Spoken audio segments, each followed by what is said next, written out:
Aliens brought their predator to peace talks, so we brought a tiger and his cub. The first thing they did was dim the lights for their predator. The second thing we did was open our carrier crate. The Varkun war beast padded into the conference dome first, all armored sinew and quiet menace, 6 eyes glowing like embers. Chains, not metal but gravbinds, floated around its limbs, humming with caged power. Every delegate flinched. They wanted us to... That, whispered Ambassador Reyes beside me, is an intimidation move. I just tightened my grip on the old leather leash. They brought their apex, I murmured. We brought ours. At my feet, Raja shifted. A ripple of muscle under striped fur, eyes catching the starlight bleeding in through the dome. 200 kilos of Earth's history.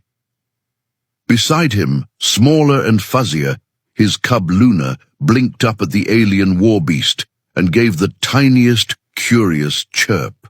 No growl, just interest. Across the table, Supreme Envoy Tharhex raised a crested ridge.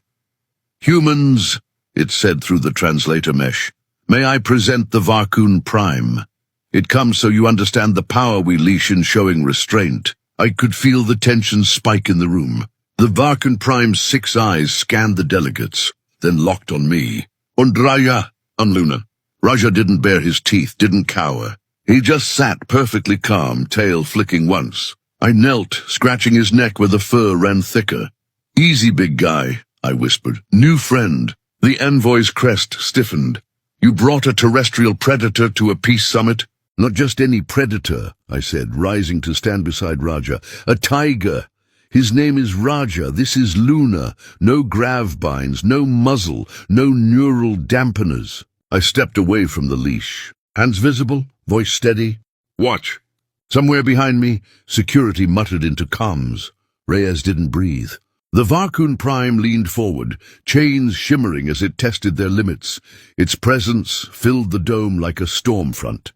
Luna tottered a step closer, small paws soundless on the polished floor. Luna, I said, gentle but firm, stay with Dad. Raja moved, not fast, just deliberate. One heavy paw landed in front of Luna, a living barrier. His body curved around her, a silent promise. Nothing passes. The Varkun let out a low, rippling snarl. Raja blinked. Then very slowly he looked up at me. We held eye contact for a breath. To Raja, I said quietly, aware every recorder and alien eye was on us. We're guests. We're here for peace. Show them how we do it. He chuffed, a soft, explosive sound from deep in his chest, and lay down, head on paws, between Luna and the war beast. No fear, no challenge, just a line drawn in fur and muscle. The translator mesh fluttered as Tharhex processed. You trust this creature, it said, without restraints, in a room of your leaders. We raised him, I said. We tended him when he was sick, played with him, listened to him. We learned his moods. He learned ours. We never broke him to get obedience. I nodded toward the Varkun's gravbinds. You chained your predator to get peace, I added softly. We offered ours trust. Silence spread like ink. One of Tharhex's junior aides clicked nervously. If it decides to attack... Reyes spoke up, voice quiet but firm. Our handler will put herself between us and the tiger. That's not hypothetical. We've seen it. Tharhex tilted its head. You would stand between your predators and your own kind. I glanced down at Raja, then at Luna rubbing her cheek against his foreleg. We do it all the time, I said, for our children, for our mistakes, for each other. The Varkun Prime rumbled, a sound like distant thunder. For the first time its eyes left us and rested on Raja, really looked at him.